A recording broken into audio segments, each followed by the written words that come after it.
We continue with our exploration of a path that can allow us to fulfill our vow. The path that we base our work on here is the Eightfold Path, and in many of these initial workshops, we will be working with right view, the right way to see things, and while the simplistic way of looking at this would indicate that you should just believe it already, or something like that, right view is a process, like the others. Right speech, for example. It takes years to learn right speech. How do you do that? It's difficult. Same way we have a right livelihood. How do you do that? What's right livelihood? It's a process. In the same way, right view is a process. It's a project that we work on. And also right intention, or right thought, or right envisioning, right ought. The right way of understanding what you should do. So there is right view, which is the right way to see things, and that's something that we learn, how to see things this way and that way. That's, you could call right is. Right is, in this case, is the right way of thinking that things are. But then there is the right way of understanding what you should do, or what to do now.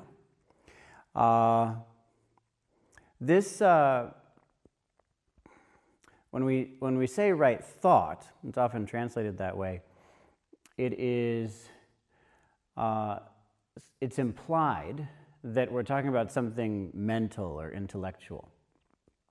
But if you look at the Buddha's description of it, he says that it is that we understand what we should do in a way that isn't greedy. We don't have a sense of desire for getting a bunch of stuff.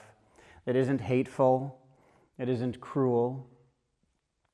And these are not particularly intellectual words. It doesn't seem to indicate something very mental. It's something much more, you could say, emotional.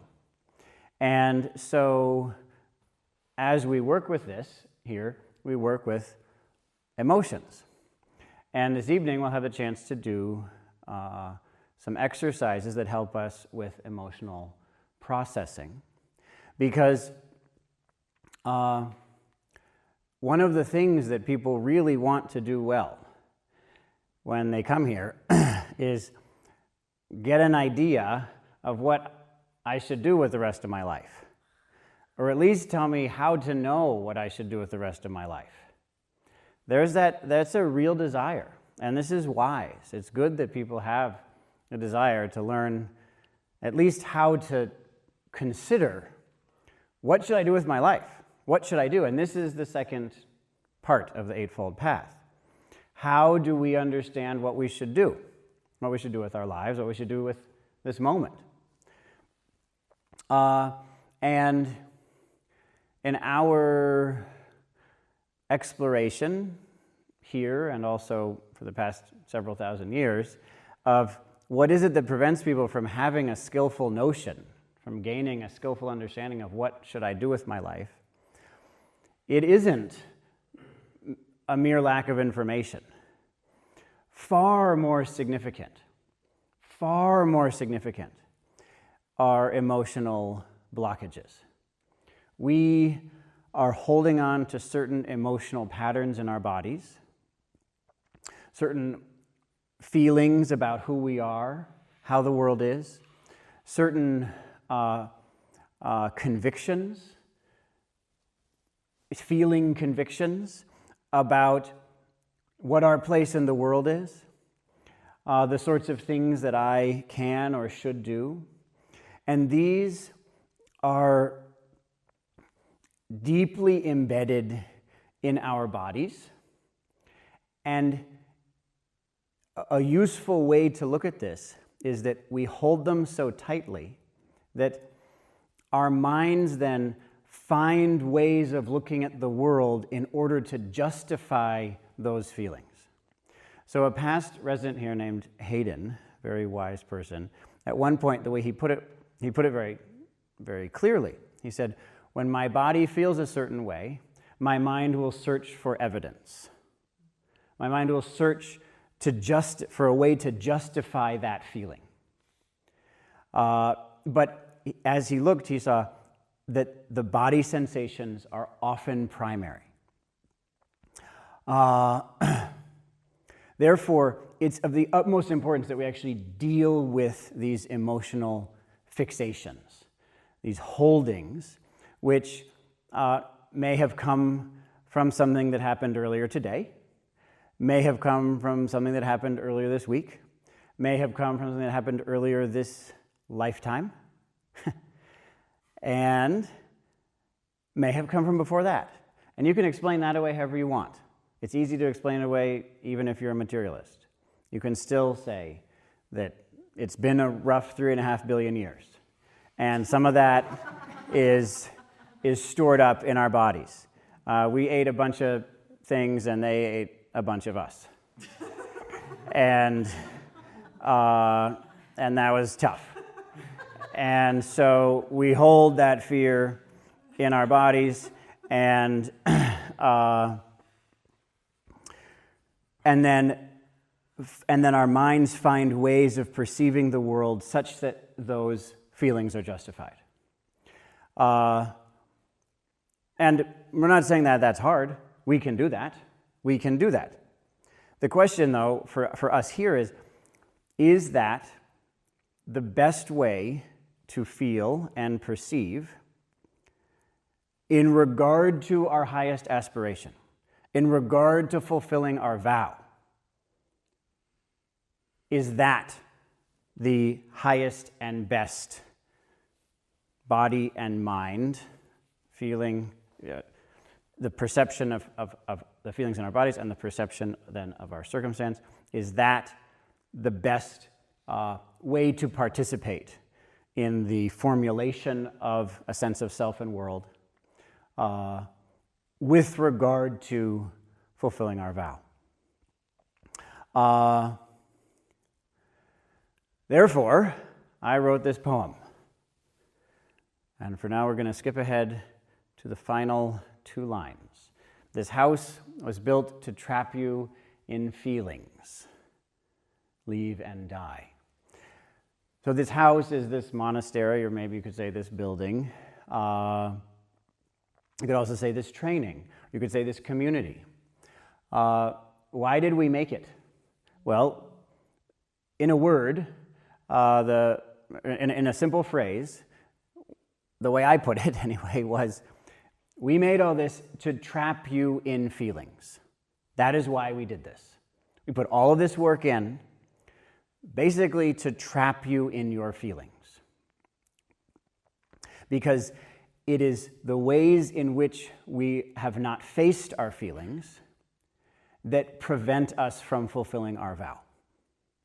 That is the most essential component of our mind-body construction that prevents us from fulfilling our vow. It's not the only one, not by any means, but we continually avoid feeling what we feel, and so we made a place to trap us in our feelings, because if you avoid that, if you, quote, leave, if you say, yeah, those feelings are there, but I'm out of here, then you, quote, die, which means you will not fulfill your vow. You won't do it. You want to do it. You'll wish you could do it. You'll think you're going to do it sometime next year, or maybe a little bit later than that. But in any case, hopefully it'll happen, but it won't.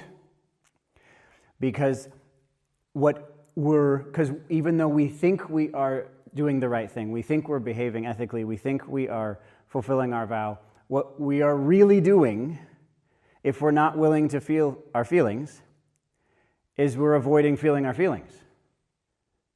I'm going to say that again, because the logic is bulletproof. If we're not willing to feel our feelings, then what we're really doing is avoiding feeling our feelings. That's it. So tonight, we get to feel our feelings. And in order to do that, it's very helpful to be in a community of people who will allow us to do that and who will, in fact, help us to do that. That may mean a lot of different things. It may mean inviting us. It may mean triggering us.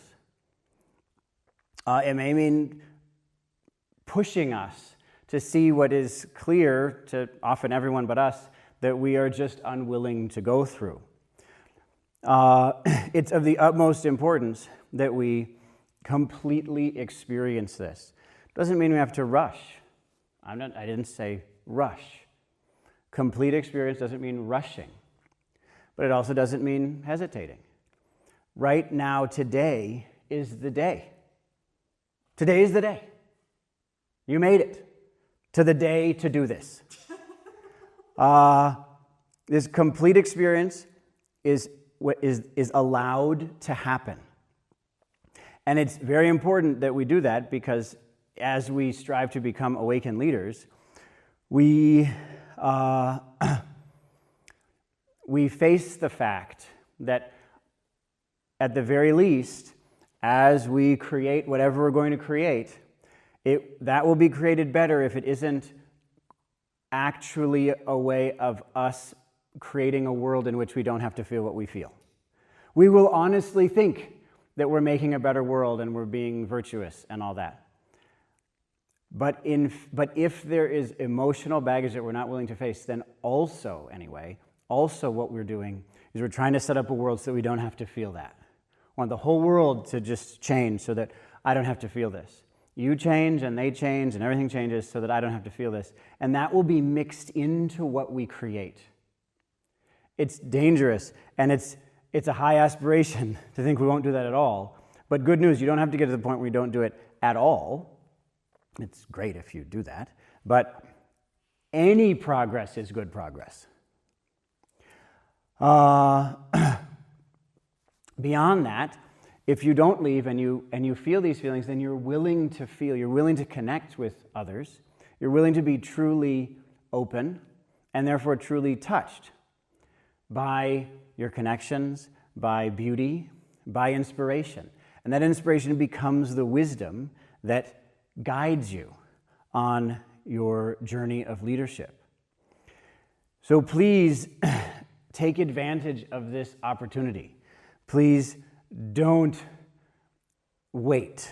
Don't think, okay, sometime, maybe tomorrow or next week or eventually I'll do it. To speak about myself and my own training, I waited for years to do this. I was in monasteries where I was being invited to do this. And I just wouldn't. And why? Well, simple. Because this group of people isn't good enough. And I really believe this. Well, if this group of people were better people, then I would be in a position to face how I feel. But they're not. And so eventually, when they grow up, I'll grow up. That was one of the most significant blockages for me. I thought someday, when everyone else is more mature, I'll become more mature. I'll face this when everyone is making it possible for me to face this through facing it themselves.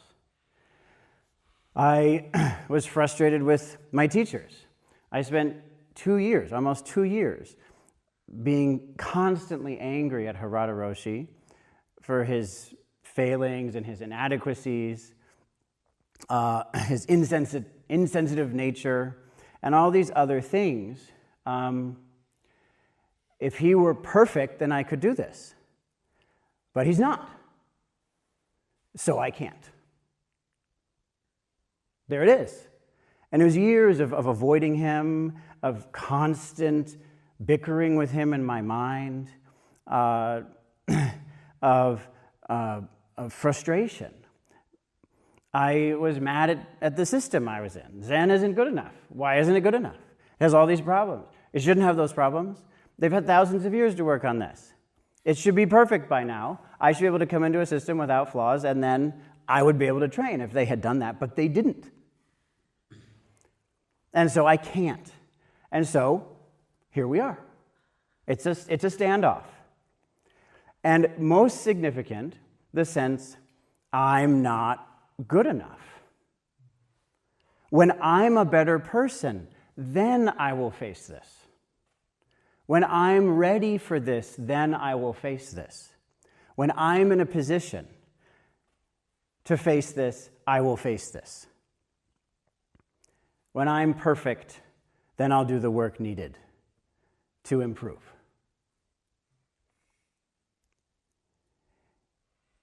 And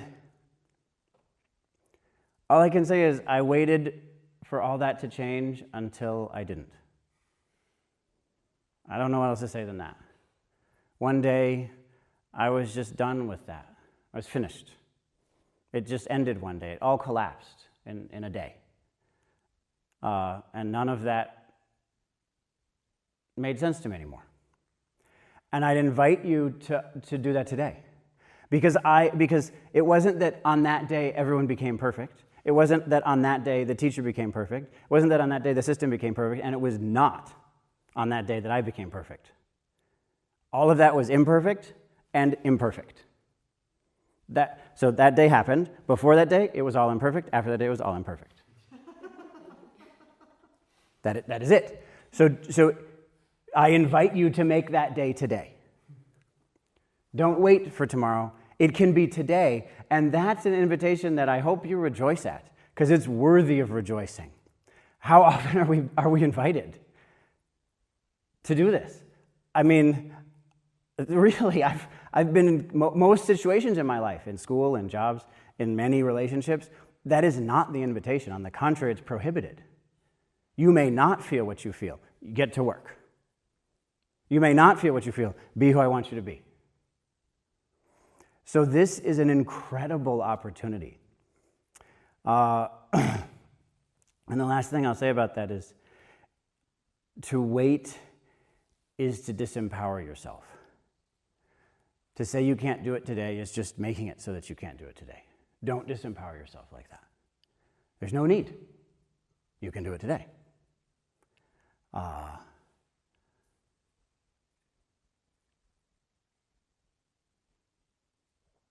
We're left with that. We can feel how we feel. It turns out we can. And so we don't need to set up a life designed to prevent that. And when we realize that, then we, for the first time, are in a position to trust this. To just trust this day, and trust this community, and trust this world, and trust this person, myself. And we go beyond this isn't good enough, which robs the world of its magic, and we regain a realization of the magic of the world. We stop saying, I'm not good enough, and we regain our power. The world becomes magical, and we become powerful just by saying, okay, here goes. Just like that, here goes. And that means I trust this situation. I trust this moment, that this is the moment. When I accepted, how do I say this? So yes, it's not perfect. Things aren't perfect. It's not like this is a perfect day for this. This is not a perfect day for this. Okay? This is not the perfect day to do this work.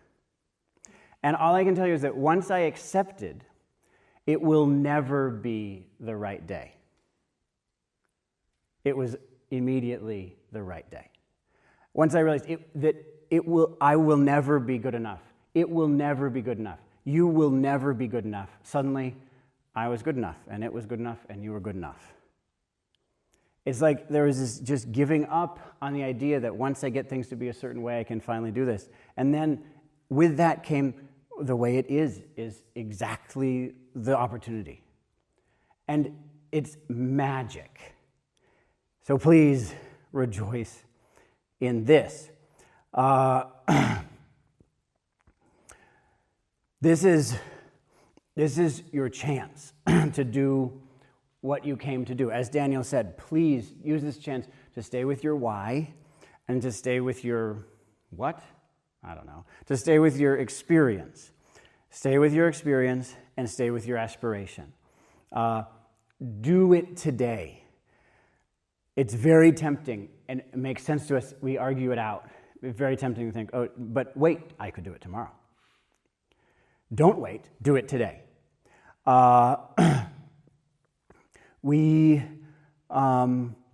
In having this experience, in receiving this moment and in trusting this, all of the dualities, all of the confusion around practice just falls away.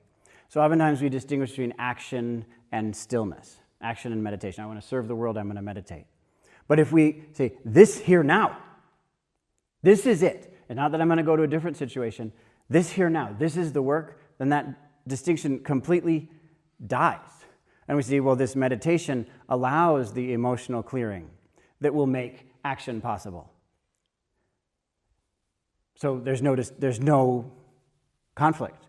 The action itself allows me to, whatever it is that we're doing, in a relationship, in chores, or whatever it is we're doing, allows me to do the work, to see the blockages in order to do meditation.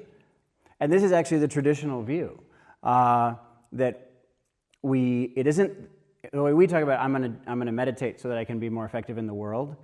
The traditional view is, I'm going to learn to be more effective in the world, and the process of learning that is what will make me ready to meditate. That's the normal view, even though it isn't how we tend to see it. Oftentimes we're worried about, we feel like this is selfish, you know? Say, well, shouldn't I be taking care of the world rather than selfishly working on my own stuff? Well, first of all, that's a pretty good attitude. If you think this is selfish, then that's good. Be selfish in this way. If you put yourself first now, it will be much easier for you to put other people first later.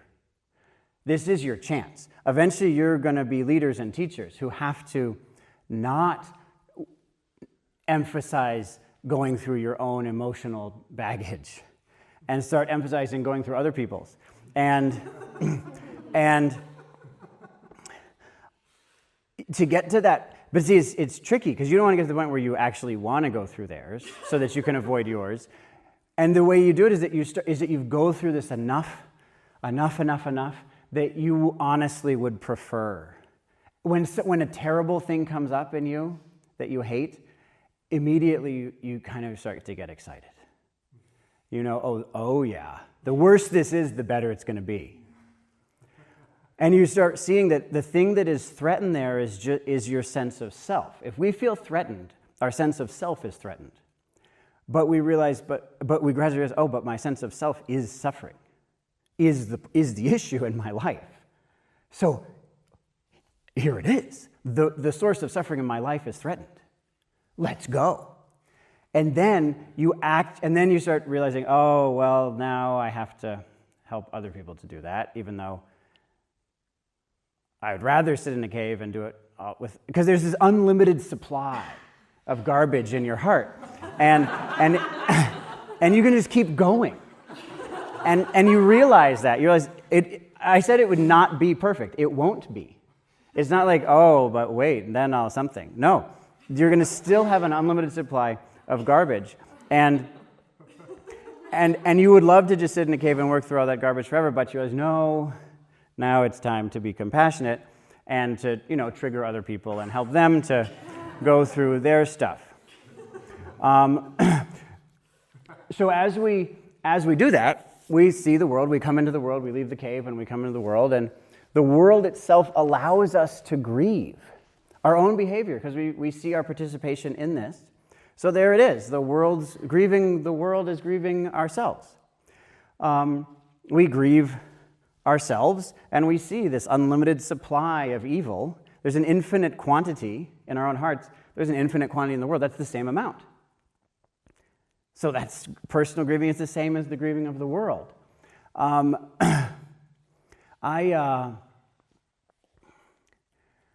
obviously take this place very seriously, but a while back, someone was concerned about whether I cared about their personal vow. Am I going to put this place over them?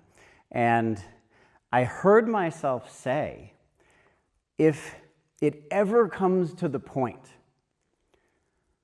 where I have to choose between this organization and your vow, I will choose your vow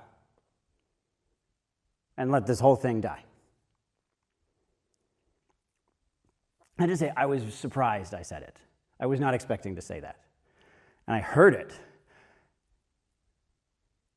And I was surprised, but I wasn't remorseful. I agreed with it. I didn't see anything wrong with the sentence. It was a true sentence. And since then, I've been tested. There have been times when, in order to offer people come here and ask me, please help me fulfill my vow. That means I have to do that, whether you like it or not. I agreed. So there have been times when I have put the whole organization at risk in order to do what I saw as most beneficial for one person fulfilling their vow. That's how important each person is, in fact, and also how important each person is to me. And we get to the point of seeing how valuable that is because we have gone through our own personal grieving that much that we are in the position. So we go through this so deeply in our own hearts that we love that material as it is, not once it has been fixed, but as it is. It's not that we think, I love all of you because of your potential or something like that. That is not an appropriate way to look at it. It's that we love people exactly as the messed up people they are.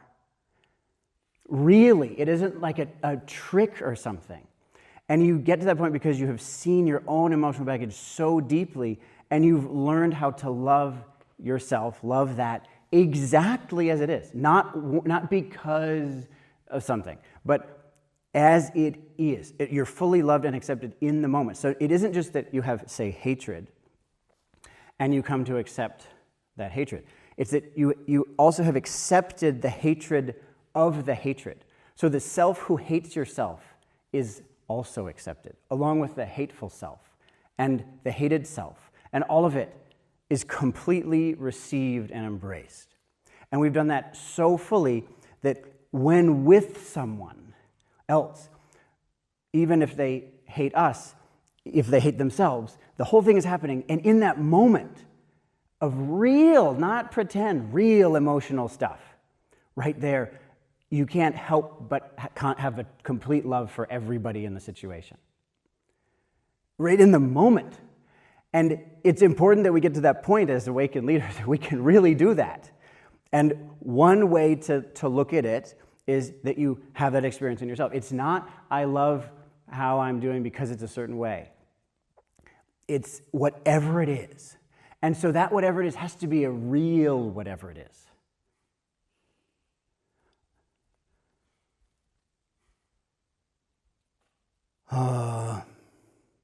And in this way, this distinction between trustworthy and flawed, am I trustworthy, am I flawed, if I make choices that are flawed, if I make choices that are trustworthy, all of that just falls apart. Because we see that to be unwilling to make a mistake is itself a mistake. So if you're willing to make a mistake, you might make a mistake. If you're unwilling to make a mistake, you are definitely making a mistake. So rather than definitely make a mistake, just probably make a mistake. It's better. And beyond that, let's say you get really trustworthy. Well, then all you're going to do is take on harder and harder situations until you're not trustworthy anymore. Like, that's the deal. Okay, that's a big world with lots of problems. And all those problems are in every person here. And so as you work with every person, including yourself, as you work with every person, you're dealing with all of that, and you want to deal with it at your maximum capacity. So you're just good. You will, whatever happens, you will always be making the same number of mistakes. You're just going to take on higher and higher challenge levels. I don't make that mistake, so I'm going to take on this one. Yes? It's the same. This is a tricky one, so I'll make a sports metaphor. It's like skiing. If you get better at the green, what are they? Green circles or something? Then you move on to the black diamonds. Why? Because, what do you mean, why? It's that simple. Because, what do you mean? That's what I want to ski. It's no problem. So that's what I'm going to do. And then you're going to fall down. Yes? Yes. Expert skiers fall down. The best skiers in the world fall down. You can watch it at the Olympics. So, I'd like to tell you a story about somebody who went through this. It's a story of an ancient Zen master named Rinzai. Rinzai entered training when he was quite young, his mid-teens, and several years later he was training at Obaku Zenji's monastery. And the head monk saw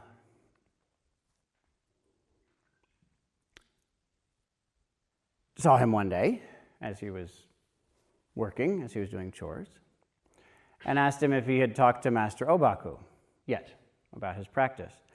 He said, no, I haven't. He said, well, then you should go talk to him. And he said, well, what would I ask him? What would I say? I said, well, why don't you just ask him what's the ultimate purpose of this path? Ask him that question. It's an important question to you, isn't it? I said, well, yes. Well, then go ask him that question. He said, okay.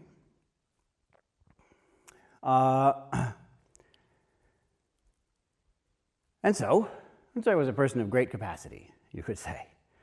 And so he went to the master, and he started to ask him the question: what is the point of all this? Why do we train? What's the point of Buddhism? And Obaku hit him. Now, I don't know how many of you have ever been hit, but I have been hit, and it is very difficult. And it brings up a lot of pain, not just physical pain.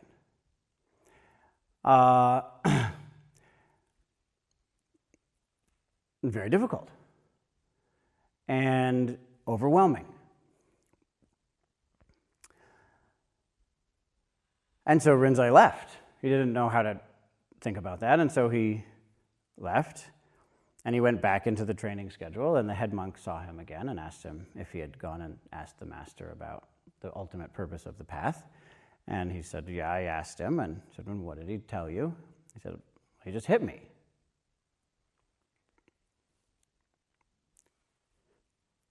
And the head monk said, well, did that answer your question? Did you come to an insight? Do you now understand the ultimate purpose of Buddhism?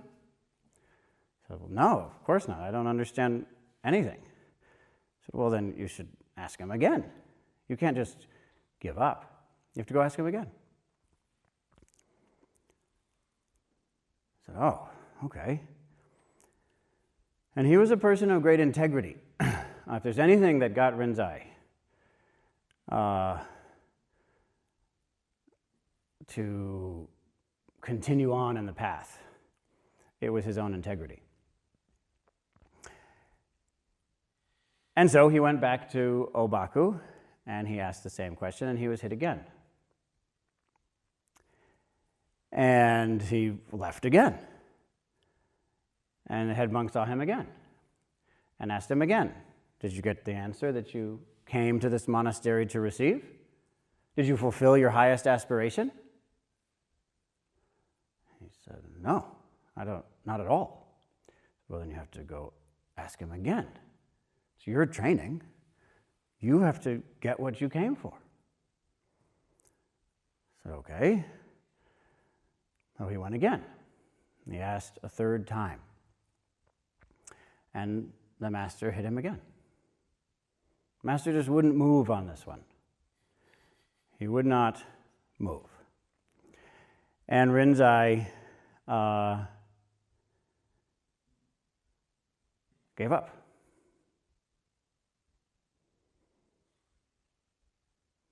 And he went to the head monk. And he said, I don't know what's wrong. I don't understand what's wrong, but there's something wrong with me. And so I'm leaving. I can't do it. The head monk was very wise. And so he said, well, if you have to go, then you have to go, but you did commit to training here for this training period. You did make a commitment. And if you're not going to fulfill that commitment, then you at least have to tell that to the master. You have to tell Obaku that you're leaving and ideally get his permission. Otherwise, you're really storing up bad karma for yourself. So you can pack up, but you should talk to him first. And Rinzai had to agree with that because he was a person of such extraordinary integrity. As I say, if there's anything that got Rinzai peace, happiness, fulfillment in his life, it was his integrity. And so he packed his things and he went to the master and he said, I'm leaving. And the head monk had told the master, be careful with this monk. He's young.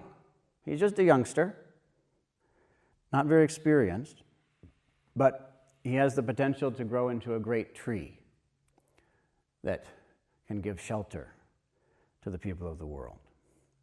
And so you can see both of them, actually, the master and the head monk, both loved caring for Rinzai throughout this story. And Rinzai went to the master and said, I'm leaving. And the master said, well, okay, but you have my permission to leave, but you should go and train at this other place with one of my brothers. We trained together under Hyakujo Zenji. And so Rinzai agreed to that. And he left and he walked there, which was common for monks at the time. And as he walked, he just considered what had happened and was deeply confused. Deeply confused about everything that happened. He thought he was a good monk, and then suddenly he wasn't a good monk anymore. And why would he be hit, maybe punished? He didn't know why he was hit. He thought it was probably there was something wrong with him, but he didn't know what it was. It's very painful. The pain in his body was confusing his mind. He was in deep turmoil. And he finally got to Daigo Zenji's place, this other master. And Daigo saw him coming, and he greeted him. Said, hello, welcome. Welcome to this monastery. Where have you come from? He said, well, I came from Master Obaku's monastery. I said, oh, really? Wow. I had trained with him for a long time under Hyakujo, you know. Wow. How does he teach nowadays? Now he's a master. I haven't ever seen him as a master. I've seen him as a monk, but how does he teach? What's his teaching style? And Rinzai said, I don't know. I don't know how he teaches. He didn't teach me anything. I just went to him and I asked him what the purpose of the path is, and he hit me. And Daigo said, really? Amazing that he loves you that much. I knew he was kind. When we were trained together, he was very kind. But this kindness, he said, is even greater than the kindness of a grandmother who gives too much candy to her grandchildren. So this is beyond kindness. And when Rinzai heard that, he was enlightened.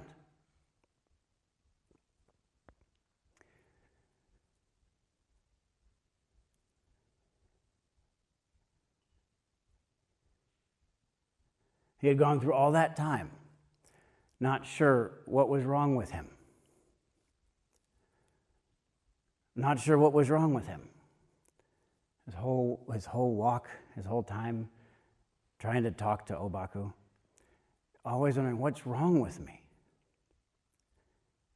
And he suddenly realized there's nothing wrong with me. When you're hit, it hurts. That's all. That's enlightenment. Just to know that. When you're hit, it hurts. That's all.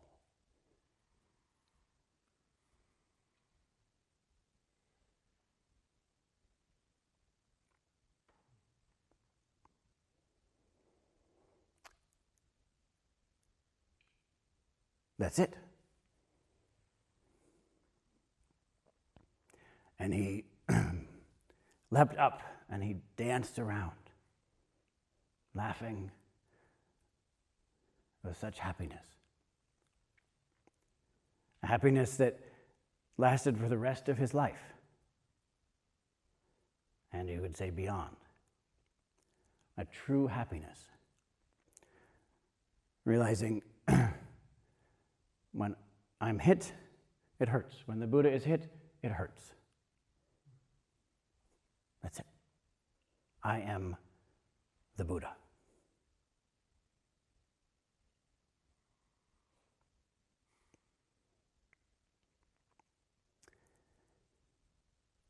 If he hadn't stayed with that experience, if he had left, as I say, he never would have experienced that great joy. He never would have directly understood that there wasn't anything wrong with him.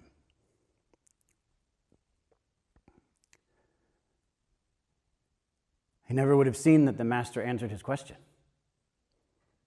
with absolute confidence and love for him.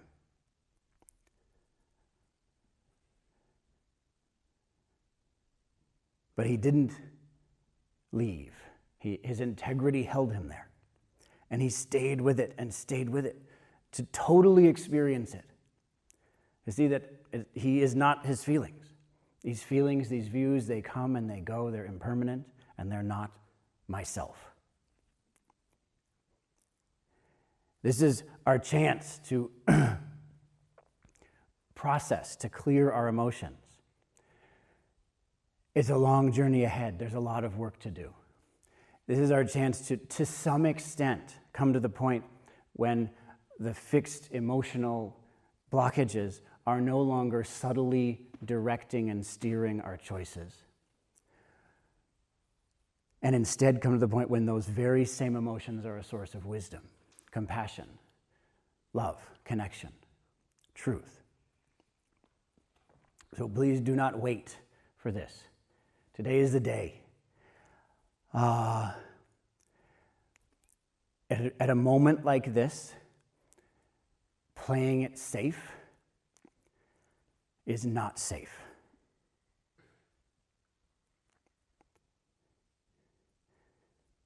Instead, rejoice that we have this chance today. Incredibly, we have this chance today. If we do this, it's just joyous.